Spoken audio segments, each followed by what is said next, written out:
పద్మారావు ఒక retire employee. పద్మారావుకి ఇద్దరు కొడుకులు. భార్య ఇంటి దగ్గరే ఉండి ఇంటి పనులన్నీ సదురుకునేది. భార్య పద్మ ఇద్దరు కొడుకులని అలాగే పద్మారావుని ఎంతగానో చూసుకునేది. ఏ రోజు కూడా ఏది కావాలంటే అది ఏ సమయంలోనైనా చేసి పెట్టేది. అలా వాళ్ళ సంతోషాన్ని చూస్తూ సంతోషంగా ఉండేది పద్మ. పద్మారావు ఉద్యోగం చేస్తున్నప్పుడే ఇద్దరు కొడుకులు ఎదిగారు, మంచి జాబ్ చేస్తున్నారు అని చిన్న కొడుకు కృష్ణకి బ్యాంక్లో ఉద్యోగం. ఫ్రెండ్స్, మీరు మా వీడియోస్ని చూస్తున్నారే తప్ప లైక్ చేయడమే లేదు ఫ్రెండ్స్. చూసేవారు ఒక లైక్ వేయండి. Thank you. వచ్చింది. అలాగే పెద్ద కొడుకు రాముకి సాఫ్ట్వేర్ కంపెనీలో ఉద్యోగం వచ్చింది.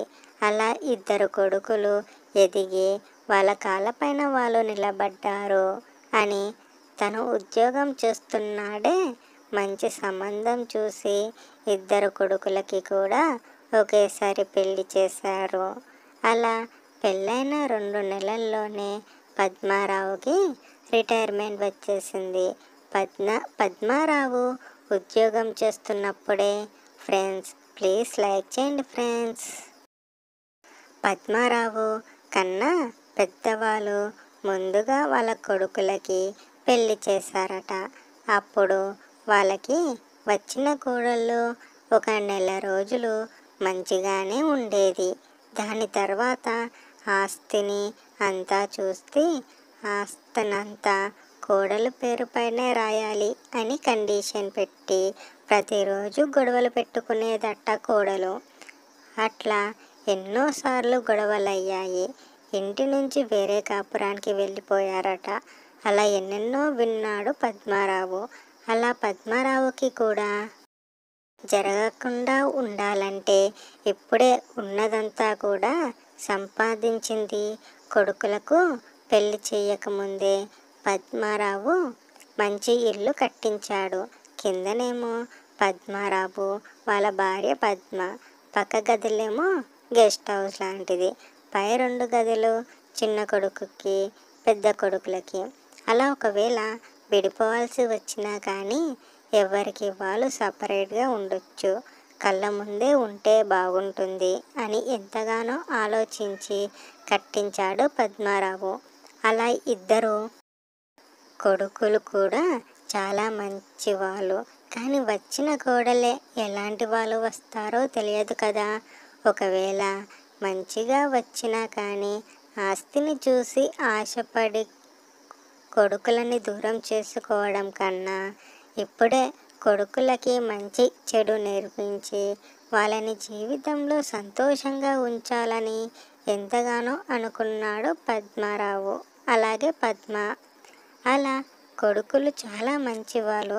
ఇప్పటికీ కూడా వచ్చిన డబ్బంతా కూడా వాళ్ళ తల్లిదండ్రులకే ఇచ్చేవాళ్ళు తప్ప వాళ్ళు ఒక్క రూపాయి కూడా తీసుకొని కొనుక్కునేవాళ్ళు కాదు.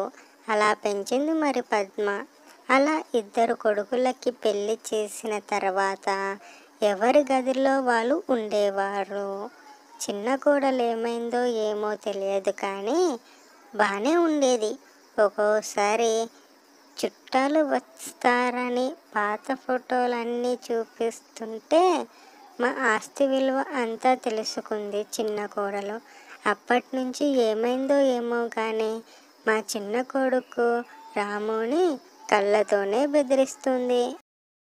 అది గమనించిన పద్మారావు మా వరకు రాకుండా వాడేదో దాస్తున్నాడు అని గమనించాడు.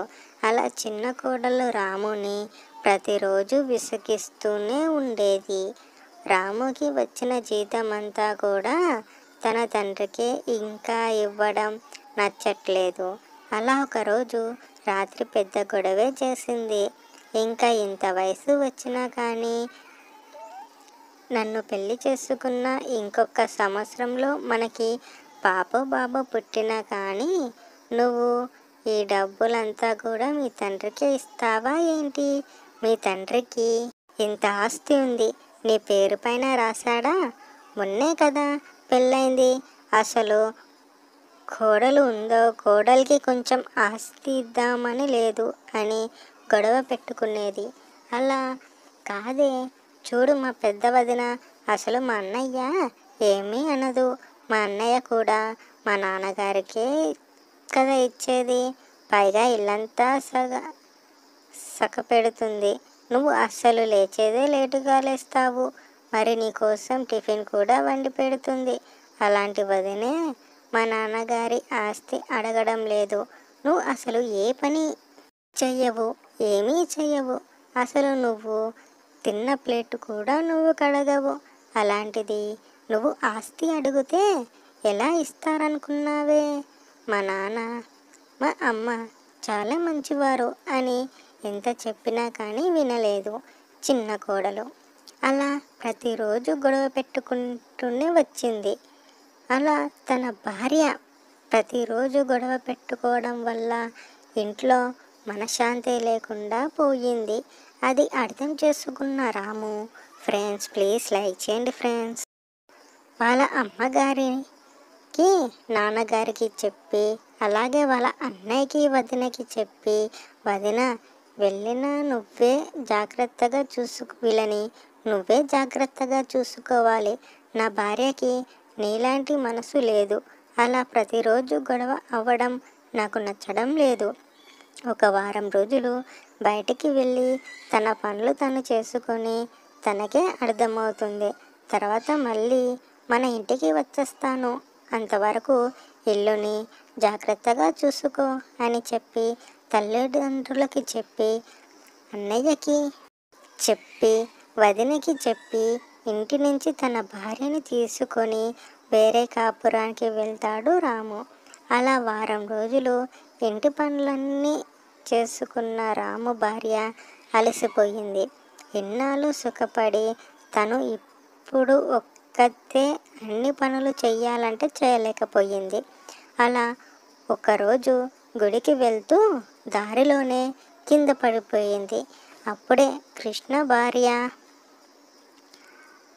కూరగాయలు కొందామని వెళ్తూ దారిలో అయ్యో పాపం ఎవరో పడిపోయారు, ఎవరూ లేరు అని ఆటో దిగి వెళ్ళి చూసేసరికి రాము భార్య. వెంటనే తీసుకొని ఆటోలో కూర్చోబెట్టి హాస్పిటల్కి తీసుకువెళ్ళి వెంటనే రాముకి ఫోన్ చేసి జరిగిందంతా చెప్పింది. వెంటనే రాము వచ్చి తన భార్యని చూసి సరికి బెడ్పై ఉంది. తనకు మెలకు రాగానే రాము తన భార్య దగ్గరికి వెళ్ళి, చూసావానే, నేను చెప్తే వినలేదు, అందరూ కలిసి ఉంటే ఎంతో బాగుండేదని చెప్పాను, నువ్వు వినకుండా వేరే కాపురం అని నా ప్రాణాలు తీసేసావే.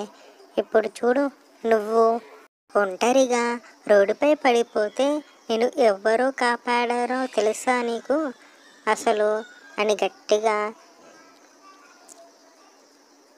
అరిచి చెప్పాడు.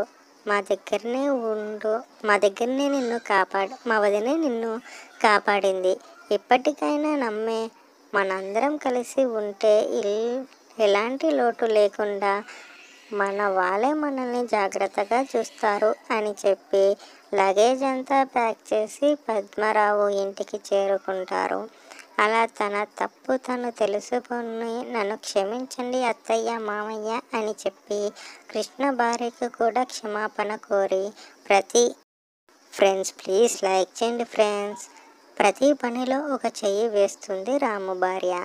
అలా తన తప్పు తను తెలుసుకున్నందుకు ఇంట్లో వాళ్ళు కూడా ఏమీ అనకుండా, నీకు నచ్చినట్లు నువ్వు ఉండమ్మా, కానీ అందరం కలిసే ఉందాం అని చెప్పిన మాట బాగా అర్థం చేసుకున్న రాము భార్య ప్రతి పనిలో కూడా చెయ్యి వేసి సంతోషంగా అందరితో కలిసిమెలిసి జీవితాన్ని ముందుకు సాగిస్తూ గడిపింది.